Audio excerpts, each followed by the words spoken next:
Welcome to Follow Your Joy podcast, where intuition is the doorway to your wisdom, your genius, and your joy. I'm your host, Marla Diane, and I've been transforming creative entrepreneurs' lives for over 26 years.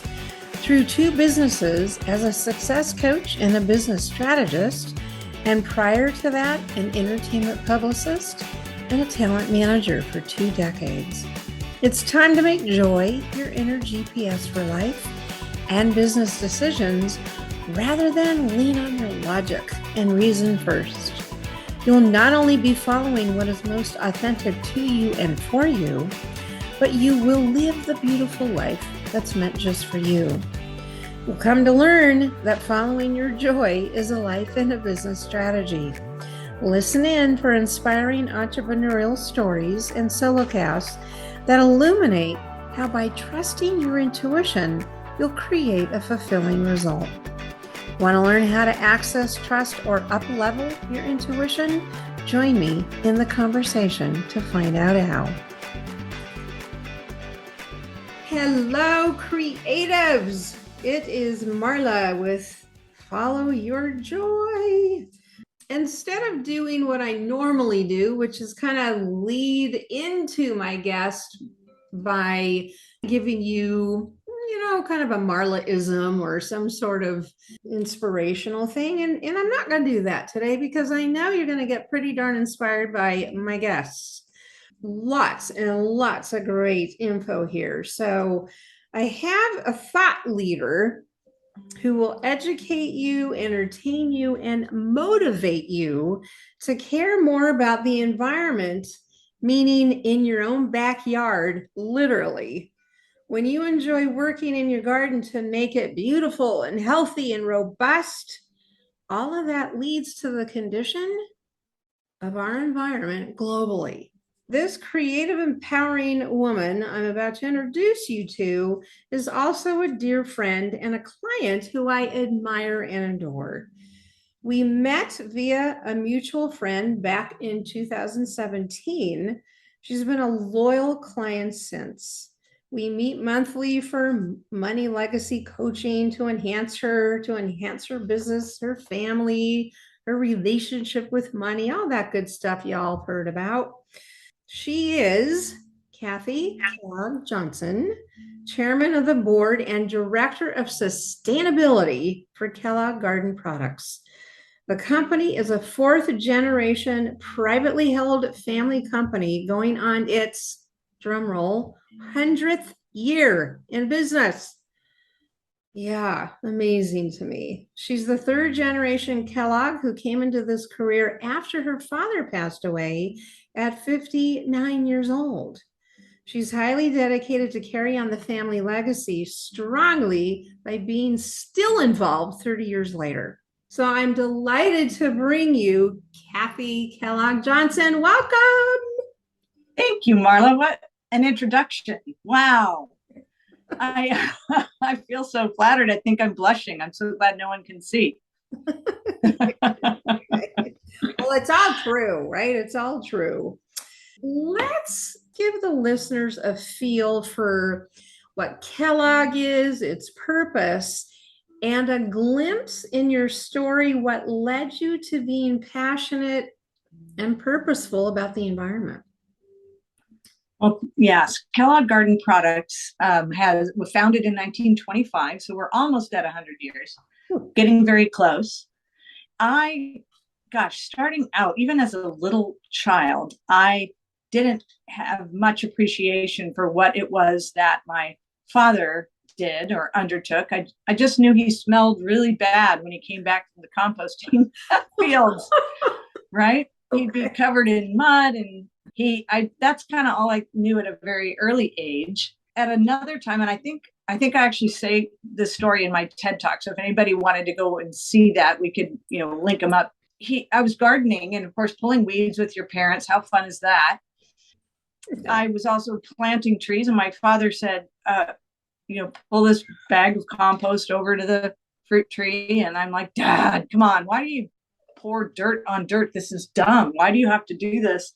And that's when I got a lecture and a kind of beautiful picture at the same time that by restoring our soil with composted organic matter, things like banana peels and avocado husks and manure and bark and all these things that people are trying to shove into landfills back then. At that time, he just said, it ought to be a crime to do anything else besides restoring our soil with organic matter. Look at how lush and healthy the things that are growing are. We learned quite a bit later that look at how nutrient dense the food is grown on healthy soil and when you've recycled organic matter. And so that was a beginning of maybe Dad just doesn't smell like manure. Maybe he's actually onto something here. Another brief experience right before my father died. Of course, I didn't know he was about to die, but I was studying in Spain. Parents had never been to Europe. They came from pretty modest means. They'd never been, and I was studying in Spain. And Dad went and sent me to the Ayuntamiento de Madrid, which is basically the sanitary district of Madrid, and said, I set an appointment there because when I come visit you at school, then it'll be a tax write-off. But anyways, I went down to set the appointment, and I spoke enough Spanish that I said, Senor Kellogg wants to come see you, basically, in Madrid. And this engineer just looked at me, and he literally ran away into the back of this tiny little place in the middle of the outskirts of Madrid. And he ran away from me, and I said to my Spanish-speaking friend, what did I say to offend him? And he goes, nothing. You said it. You're setting an appointment for Mr. Kellogg. So he comes back with this enormous volume of engineering book, and he slams it on the table, and he turns the pages to Carson, California. Eso, Senor Kellogg? Oh. And I said, yeah. And I'm thinking, wow, it's not this tiny little fertilizer company in Southern California. This guy in Madrid, he's like, I'm your biggest fan. Could you please bring your company to Madrid? So I had another little awakening where I thought, wow, okay, Dad isn't just a smelly guy that comes home with mud on his boots. What is he doing? And I started to learn that he had created the largest composting facility in the world, the largest thermophilic windrow composting facility in the world. And he was very respected for recovering waste materials, things like rice hulls and the waste from manufacturing lumber. And he brought it all together and made something that would transform soil into a healthy place to grow plants. I had that little spark, and then when my dad was 59, same age I am now, he suddenly passed away of a heart attack. A half a year into a career in finance, and I knew the company needed something, and so I came alongside of my mother. My brother was in sales, and we just kind of looked at each other and had the incredible support of our sales team and the management at the company, who were not, they looked at us favorably, like, let's go. We're going to figure this out. And that was over 30 years ago, Marla. Amazing. Wow. What a, it's, it's almost like two like destiny, if you will. It's like, not that your father passed, but it was meant to be, and I talk about in my coaching about the entelechy of your life, which means your potential, what you were meant to be. Right. For example, the entelechy of an acorn is to be an oak tree. Okay. So how do you spell entelechy? Yeah, it's a good question. It's a metaphysical term. It's E-N, starts with an E, not an I. E-N-T-E-L-E-C-H-Y. Entelechy. Look at that. I love it because it speaks to kind of what it feels like, the theme, the bigger purpose to your story. Interesting. I will. Yeah, it's beautiful. It's I couldn't help but laugh, obviously, as you were saying, what, Dad, you're always in the garden, or you always come back at from work and you smell and you stink and all that. I remember as a growing up as a a young girl, my dad was just like a fanatic about keeping up our garden and our lawn, and we couldn't do anything until the weeds were picked. Literally, we missed out on social activities as little kids because my father was such, a fanatic about keeping up. You'd be proud of him. He was all Oh. about the front yard, the backyard, and we had to always pull weeds, and I so despised him for it. I mean, obviously, now I'm fine with it, but as I was growing older, I despised taking care of the lawn because of that memory. But boy, it's what it takes. It takes that type of dedication. So I relate with that. I mean, talk a little bit more. How did you, other than the fact that you were, obviously imprinted upon in a very positive way from your dad, how did it grow with you about being passionate about the environment? I think the path that my passion took, it weaved in and out from recycling and composting, which was so new. Mm-hmm. And I felt like I had to defend it. I had to defend this, once again, smelly pastime and actual improvement to the environment. And people just didn't understand it. And so I was passionate about compost really ought to have its place in society, which today you'll see from, I would love your listeners to look up Regenerate America and Kiss the Ground and Dirt the movie, and you'll start seeing the many voices that are coming around to how important it is that we treat our soil with respect, and we compost and restore the things that we've depleted from soil. Mm-hmm. Either if you're a farmer or if you're a backyard gardener, that continuing to replace your soil with good, rich organic matter does so many things at once. So my passion for, kind of where we are today grew out of my love of composting. And I felt like I knew, 40 years ago, I started to see this was really technology that solved multiple problems in the environment at once. Uh-huh. And then many mentors throughout my life in the company came alongside of me, and I realized I knew nothing about gardening. As my mother used to say, it's basically you need to know your amaryllis from your aspidistra, right? Oh my gosh. She used to say, it was just so, you need to know a little bit about gardening, and I didn't. And so the nurserymen and the women in the industry would kind of accept me for the fact that I didn't know how to trench plant a tomato, or that it was, not time to plant potatoes in summer, right? And it wasn't the time to plant tomatoes in the fall. All those things started being necessary for me to know in order to just even fit into this long respected gardening company. And I just loved how gentle people were in the industry with adding to my knowledge.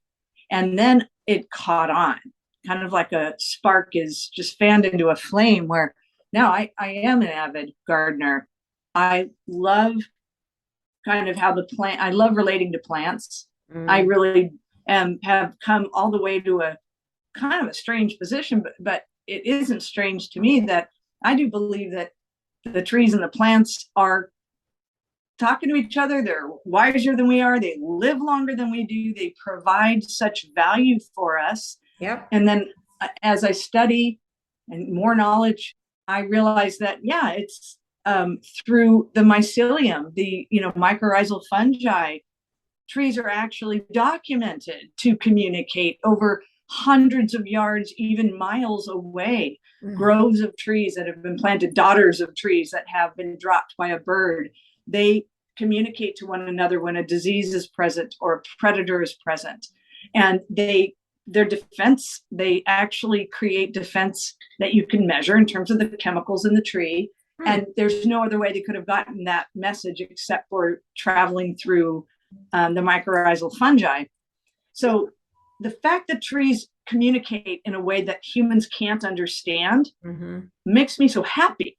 Mm. You know, they live hundreds of years or 50 years or more years than humans, and they've figured out how to protect each other. Who do we think we are, right? Mm-hmm.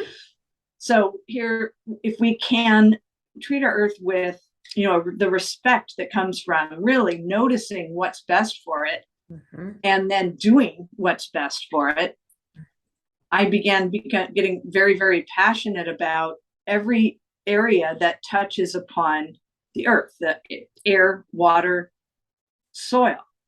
And I come back to soil again and again as a central point of planet health. Mm-hmm. Talk more about when you said, and I believe you said composting technically solves multiple problems at the same time. Mm-hmm. Educate us. What do you mean by that? In its simplest form, anything that's organic decomposes. Organic, actually, we define it two different ways: little o, big O. No pun intended, but big O meaning officially certified organic by the certifying agency that certifies organic produce, OMRI. Okay. That's officially organic. But you are organic. I am organic. Banana peel that decomposes started out with a carbon molecule. That is truly the scientific definition of organic. It has a carbon molecule. Okay. But we've now defined it with the big O that says, hey, it really means to people no chemicals, no pesticides, no fertilizers that are synthetic. This is now organic. In an organic system of growing plants, the soil breaks down and reveals and releases gently the things that the plant needs: the nitrogen, phosphorus, potassium, calcium, magnesium, iron. Those substances are often locked up in the soil. And what an organic system does is it allows the soil to release nutrients that the plant needs. The plants then get all these nutrients, and they are sturdier. They have a thicker cell wall. They're then less preyed upon by pests, and therefore people aren't bringing out the heavy chemicals, the heavy guns, the chemotherapy for their yards. You know, your neighbor next to you might be applying heavy doses of pesticide. That's a neurotoxin that's going in your water and your air. Stepping into an organic system, for me, it's not so strict as thou shalt never put any nitrogen ever on your plants. No, it's just stepping into the organic system, which means you should do everything so that your soil is ready to feed the plants. And whether this year you're fallow, or this year you go with tomatoes, or this year you go with peas, you are always building your soil so that your soil feeds your plant. Secondly, then the nutrient value of peas and carrots and tomatoes and everything you grow has a greater nutritional value when it's pulled up from the soil, you know, in an organic system. In terms of the waste reduction, have you ever heard of the game 6 Degrees of Kevin Bacon? Of course. You mean, yeah. So I created that about compost, a little game, and literally restoring soil. And therefore, in a larger setting, like a farm setting or ranch setting or pasture lands and grazing, you are adhering the soil into its natural habitat. So you prevent mudslides. You keep the rivers where they're supposed to be if the sides of the rivers are well planted. And you can do that through applying compost.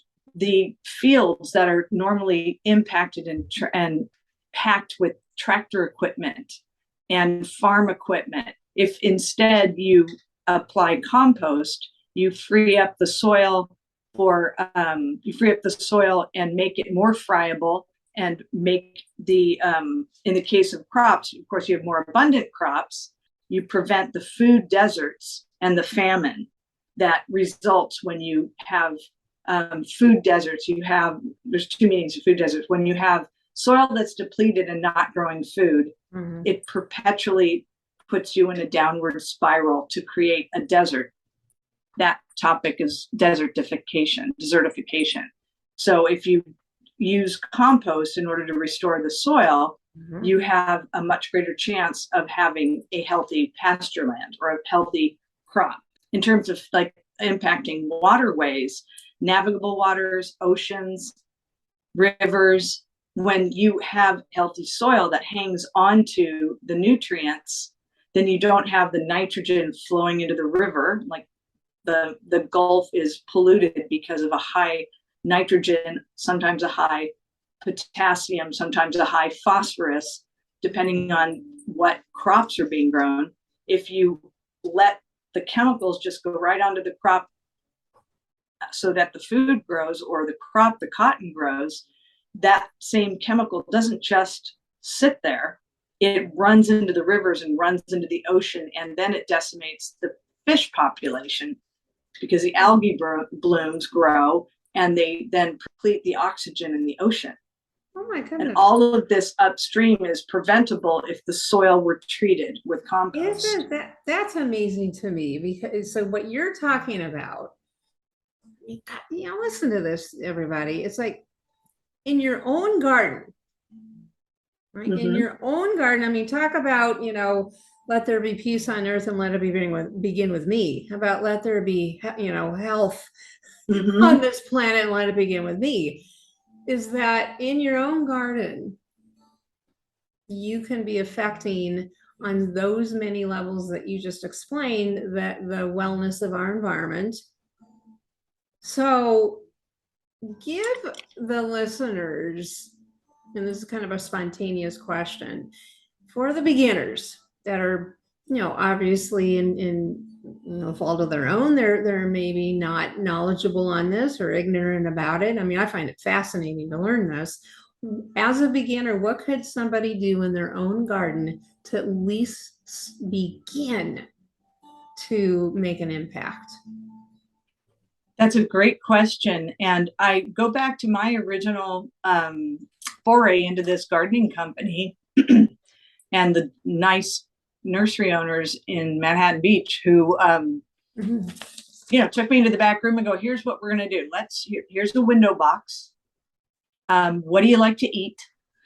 And set me up with cilantro and cherry tomatoes and onions so that I could chop up my own salsa from my own window box garden and pinch off lettuce leaves and make myself a salad literally off of the kitchen window box. I quickly learned that I forget to water things. I mean, I'll go a week and go, oh shoot, I forgot. And all the lettuce is gone by then. But so make watering automatic and make it easy and make it dummy proof. And start, with a high quality soil. You can trust Kellogg's high quality potting soil, and then experiment. One of my favorite things, and we've touched on what brings you the most joy. And one of the things that brings me joy is to watch children's eyes just open with curiosity. I loved when my children were in preschool. Of course, I did the preschool garden. When they got to kindergarten, who did the kindergarten garden in first grade, the second grade, the third grade, the fourth grade, the secret garden, and then the fifth grade garden.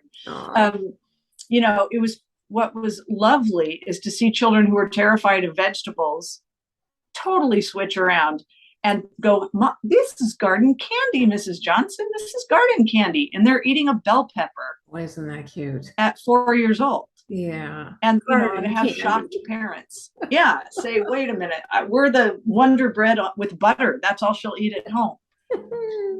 So that brought me a lot of joy. And if you're beginning, that is what I would suggest. If you have a little larger area, like a little patio, I kind of love raised bed gardens on rollers. Because you can go ahead and chase the sun a bit if you want to really see your garden grow. If you have a larger space than that, one of the companies that we've acquired about a decade ago is a ladybug company. adding life to the garden is, in fact, I can even read it to you. What just came to me in a moment of what is it we do?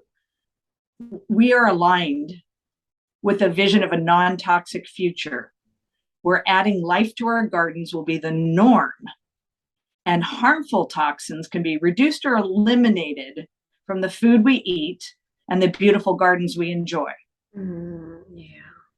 Yeah. Always add life. So for those like thinking I have a black thumb, the plant can't trust me. Plants couldn't trust me in the beginning either. 90% of your issue will be watering. Poor soil.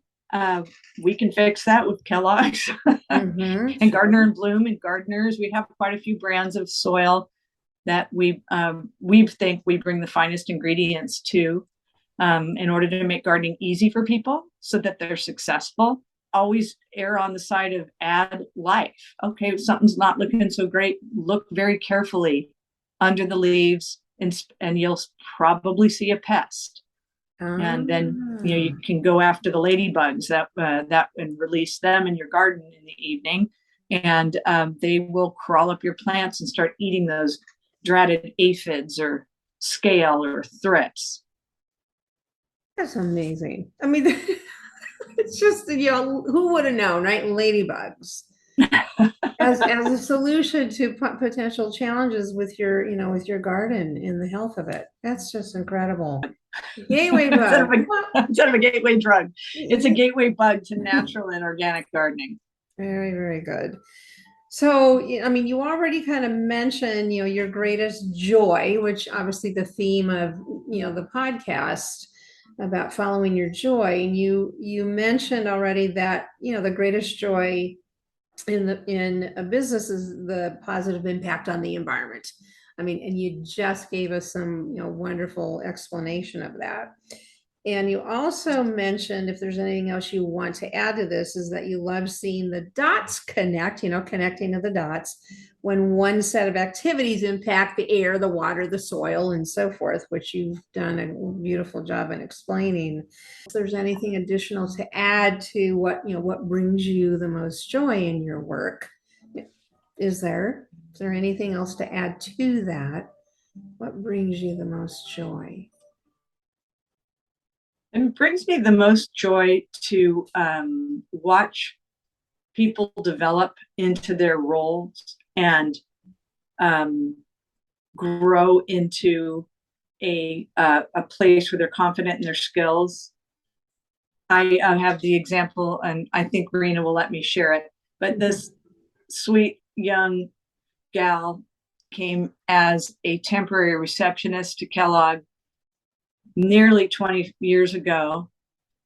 And today she's head of HR with a master's in human relations. And watching her just kind of love the company and go, I think I could do that. I'm answering phones now, but I think I could be, I do a little accounting. And then after a little accounting, I could do credit managing. Then after a little credit managing, I could manage people, and then go back for her high school equivalent, college degree, master's degree, and to sit in that chair, which is very, very key to the success of the company.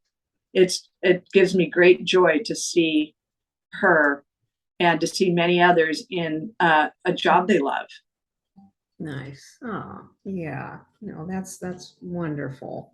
Talk about, and I know this about you, and anyone that knows Kathy knows how much you're involved in nonprofits and giving back and just really making, a difference. So talk about that, the nonprofits that you've chosen, to give your time to, your heart, your, passion to. So talk about those. I think there's 3 of them, if I'm correct. Yes. Plant with Purpose, Environmental Media, and Captain Planet. Yeah, I love that. And Planet. Yeah. And you came to the Grades of Green, the Mother Earth I did.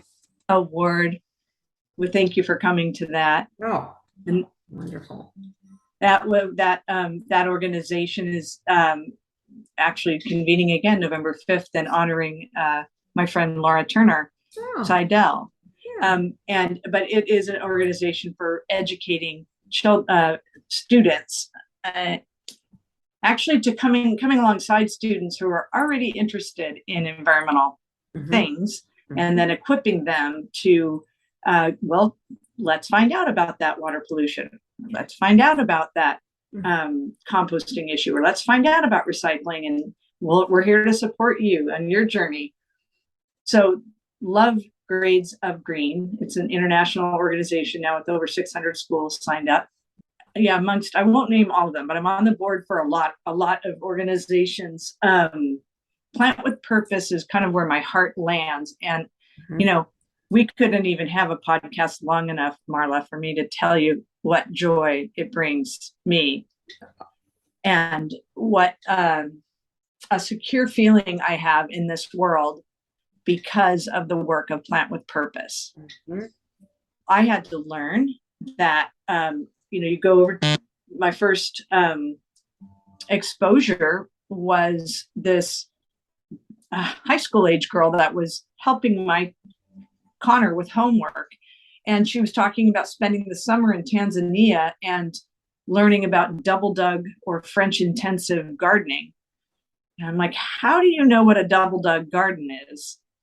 It is the method of growing food after you've heavily amended the soil and you've made it rich in organic matter. I'm thinking, how on earth did this young person know all this? And why would they know it in Tanzania?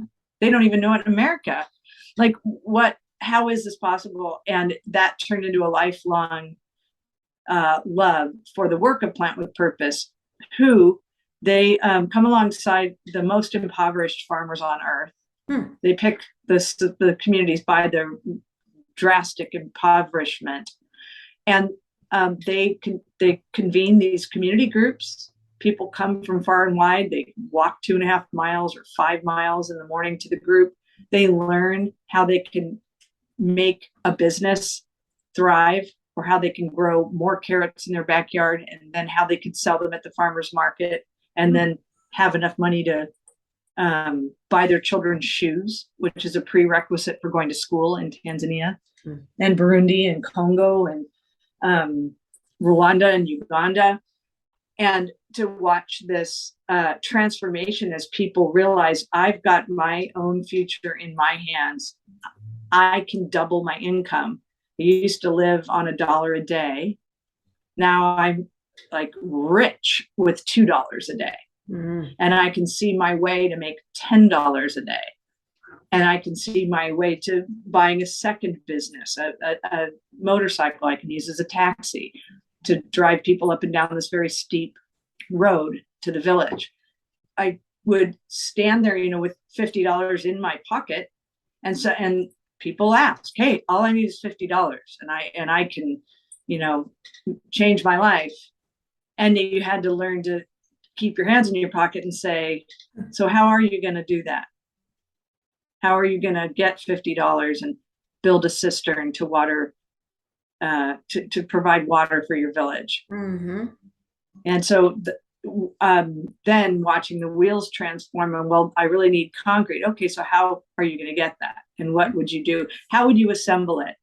And what would the spigot, how could you get access to it in such a way that it wouldn't break? And then you would be walking many miles again to go get water from a river, or actually have the women and the children do that and therefore miss school. So the impact of the smallest things, the transformation of generations of people in the countries that I just mentioned, in Congo, the actual laying down of arms in picking up of shovels so that they can farm, grow food, and not just be in constant fraction with each other. Yeah, like I said, I can speak endlessly about the joy and the little tiny input that we have. Were the trips that I've taken to those countries are called vision trips, Mm-hmm. because one, I can share this vision with you, but more than that, the pride that the people have of having established an orchard that's now providing grapefruit and lemons and oranges, and they're, popping out of the sides of the roads with these bags of oranges saying, plant with purpose helped me, plant with purpose taught me, let me give you a bag of oranges because this is what I grew. The pride and the life-changing results of that ministry is, again, so something I wish every human being on earth could witness. Yeah. And it really is a ministry. I mean, what a absolutely just life enhancing. It's beautiful what you talk about, and you're so passionate about it because it really impacts these. I assume you can name them as a third world country, third world, communities that don't have obviously close to what we have. So the impact that you're making, it's pretty remarkable. Plant with purpose, everybody. Look that one up. And then closer to home, you serve on the board of the South Coast Botanical Gardens.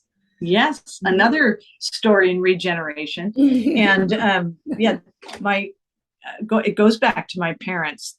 My father was instrumental in the recovering of the old landfill on Crenshaw Boulevard between on the east side of Crenshaw in south of Torrance. That was a canyon, and they filled it up with garbage. And what to do, right?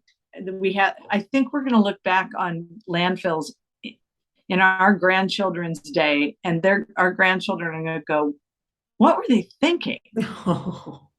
Filling up beautiful canyons with landfill, newspapers and everything you can imagine. But this landfill then was recovered and covered with a large garden, an 87-acre garden. And those 87 acres, my father envisioned that, when you're planting your own landscape and you don't quite know what a full-grown trumpet tree looks like, you could go walking through this garden and go, there is a flowering trumpet tree. That's how high it gets. That's how wide it gets. That's what its leaves do in the fall. That's what, I want in my front yard.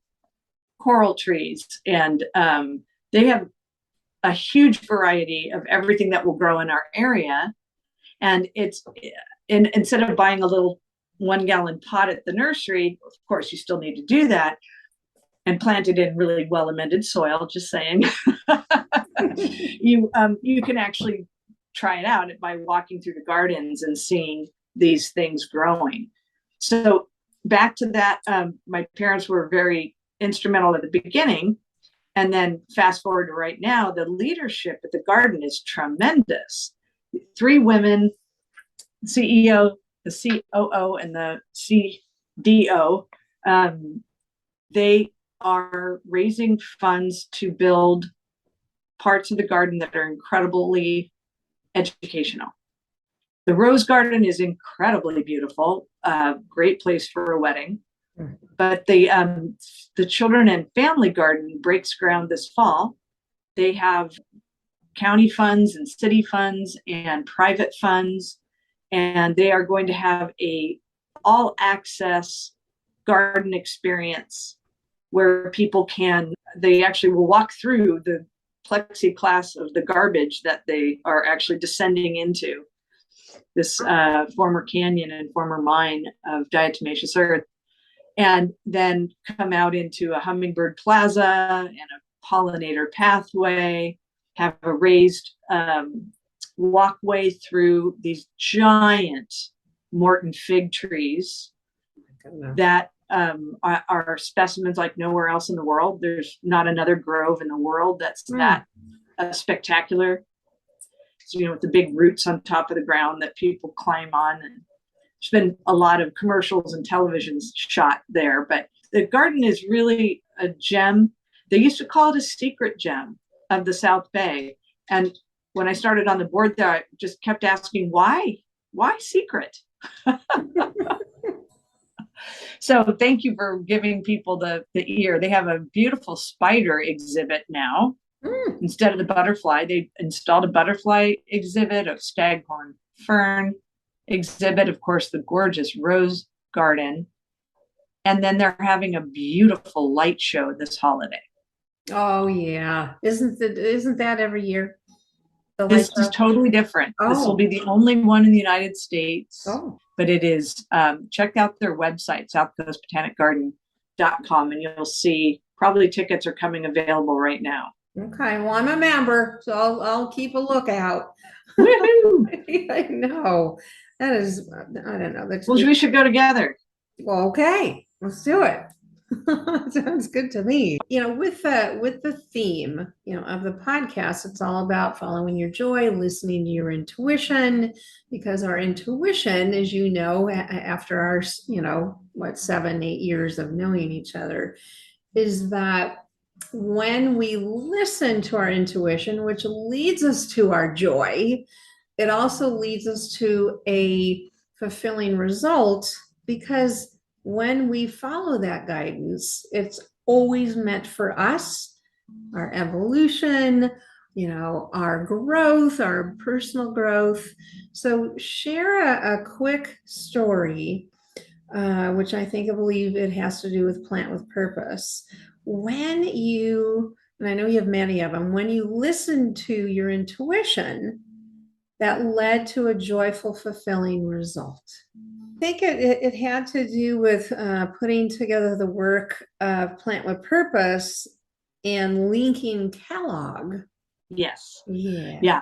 That was this intuitive nudge that I had and thought, no one's seeing this. But yet I'm bouncing around in a car in the back, the back roads of Africa. They call it African massage. You're bouncing all over these rutted, muddy highways. Right. And we would go to, one village, and they would be inspired by or show us, hey, the tomatoes really responded in once we put up the hoop house, and look at how great this method allows more tomatoes, per hoop house.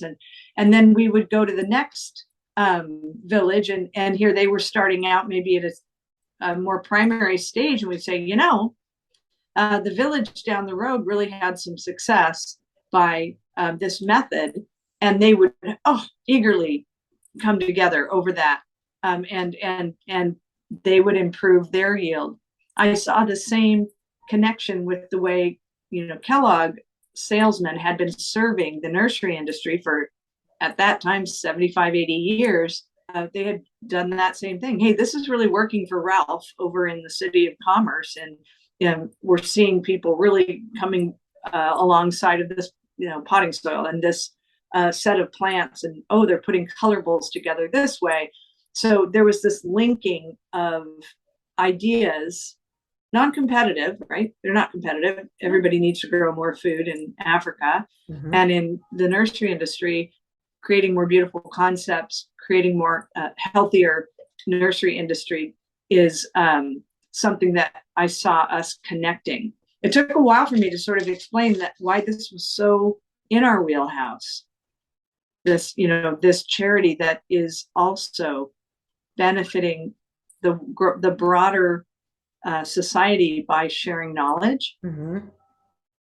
And that was something that we also shared internally at Kellogg. Very good. So you're saying it took a little bit for you to talk to, the executive board and so forth to buy into this relationship. Yes. Yeah. Okay. And I felt like that there would be a connection in the public's mind. And so we did go ahead, and one of our 2 lines of our products, Paradise and Eden Valley blend, they are, every bag sold contributes $1 to Plant with Purpose. Nice. And I am, supremely confident. I've witnessed it myself that the work is being done. The trees are being planted by the people who live in the area. And it's a very direct relationship to good work being done. Very, very good. I love it. I love, companies with the mission and the cause. I call them, cause driven companies. And so it's just, yeah, beautiful. Love, love, love that. So that was, again, that was an intuitive kind of nudge from you that went, yeah, I think I need to connect these two together. All right. Good. Beautiful. Yes. I mean, talk about a fulfilling result. How long ago was that when that finally came together? I think 2012. Oh, So a okay. So decade good ago. 10 years. It's been going Yeah. on 10 years already. Fabulous. And then the Captain Planet connection was similar with Laura Turner. And this is Laura Turner Seidel is Ted Turner's daughter. Mhm. And she is one of the most phenomenal women you could ever meet. And she has captained her father's legacy. He created the Planeteers, Captain Planet and the Planeteers cartoon show, and all the rest of the things he did. But he always wanted to make the children the hero that were going to save the world from sly sludge or save the world from, electric pollution. And so we got together. She asked to meet because she was expanding their school garden program. Our 45-minute meeting, literally, we looked at our watches and it was 3 hours later. Wow. Because we just had so much where we felt this is meant to be, together with her focus on school gardens being a central hub of all kinds of learning. You can learn history, you can learn math, you can learn science, you can improve your reading, you can improve your writing, all as you are working in a garden, observing in a garden, writing about a garden, talking about the Three Sisters garden that, that are indigenous founders of our country, would grow in order to have a complete protein. Yeah. All those things you learn in a garden, plus health, plus exercise, plus being outside. Like there's so many good things about being in a garden. And she is actively bringing this to schools.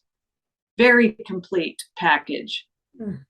And including a convection stove so the children have curriculum that brings the food they grow into the kitchen, measuring it, cooking it, serving it, eating it, creating a business out of it in some schools, making math problems out of it in other schools, geometric shapes of the planter beds. And if all Kellogg needs to do is come alongside and supply organic soil, wow, and fertilizer, like sign us up.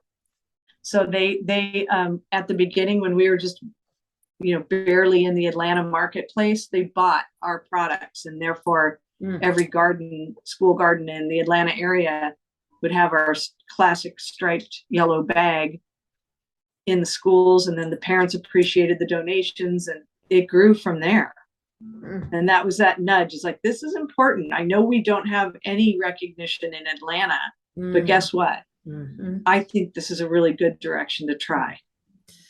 I mean, really think about this, and I know, we've had, conversations, over the years. I really want you to acknowledge yourself for the impact that you creatively, I mean, to talk about being a creative, that you've creatively impacted, right, really the world in all these different, sectors. So yeah, pretty amazing stuff, Kathy. Really, it's very kind. Look, your Mother Earth Award was very well. I mean, I think that needs to be, if it's not already, your, kind of your nickname and your brand messaging, Mother Earth. So cute. I told you how many people would say, aren't you like the green goddess or something? I know. Aren't you Mother Dirt? That was another magazine cover. Mother Dirt. That's it. That is totally it, man. Green goddess, Mother Earth, all of it. It's just, you've just, done such a beautiful effort in, kind of creating a legacy. a legacy of caring about the environment, a legacy about impacting, other communities and third world countries. I mean, come on, it's huge.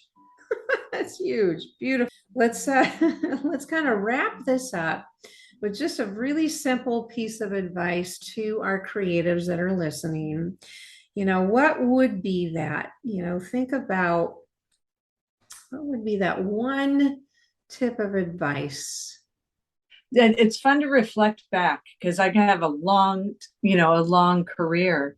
And yeah, I get so creative. I can get a little spun out. Marla's never seen that. Well, that's the genius of being a creative. I mean, always thinking, always coming up with ideas. Yeah, so many ideas by 10 o'clock in the morning that, I'd have a wonderful relationship. I did with our operations guy, who made it happen and was in the trench, actually getting the bags, onto the pallet and onto the truck and onto the nursery without faltering. Those people are who you need to surround yourself with as a creative. Yeah. That's my singular piece of advice is recognizing that the people who get it done are so incredibly valuable. Surround yourself by people who can, they can come with the ebb and flow that happens with the creative, but they can wrap you up and point you in the direction, like spinning you around on pin the tail on the donkey, and put you in the right direction. And that you have that kind of trusting relationship with people who are just task and detail oriented. And the marriage of someone who's creative and a team of people who are deadline oriented, I think is the best thing I could say. That are implementers. Right? Yep. Yeah. Yeah. Yeah, no, absolutely. It's building the team around you because always, and I know you believe in this, our success, it's never a solo thing. It's always those that you have around you. Are you kidding? That's the value of humanity, is us being able to, be aligned in the same cause, and everybody uses, your genius zone. Yeah. Use your genius talents in that. So that's what it sounds like to me, is surrounding yourself by other people's genius talents and being able to make that difference. Okay, terrific. Well, where can, now that you've really inspired, juiced up people that are listening to get a little more involved or a little more knowledgeable about truly their own garden, what's going on in their garden, be it a window box or a full-on backyard, where can they reach out to you? Where can they connect with you? Yeah. Our www.kellogggarden.com. So Kellogg Garden, of course, has 3 G's in the middle, 2 G's and then G for garden. Okay. It's a robust source of gardening information. It is pages and pages and blogs, beautiful pictures, excellent experts throughout the country that are enthusiastic gardeners, and they will, from raising mason bees to nurturing chickens to creating a window box that's delightful. They have a lot. We have several printout books, like gardening guides, and here it's spring, what do I need to do? Here it's fall, now what should I do? Soil calculators, here's my area, how much soil do I need? Wow. All that is available on our website. I can be contacted also through the website. That just might be simplest of all. Okay. All right. And you're on Instagram and you're on LinkedIn. So if somebody wants to say, my God, what a great, interview, or you said something in that, podcast interview, so they can reach out to you there. Yes. And then Kathy Johnson at kellogggarden.com as well. Okay. Yeah. And we'll have all that in the show notes. So no worries about making sure they have the info. So you heard it. You heard it from her, Miss Mother Earth. My gosh, I always love hearing about all this. It's definitely not my first time, but every time I hear something new. So thank you for being here. Well, thank you very much for having me. Thank you for expanding the definition of creative to something like compost and gardening. Oh my God, are you kidding? It's incredibly creative, right? Incredibly creative. I mean, gardening of itself, it's a creativity. It's a creative activity, Yes. So, absolutely.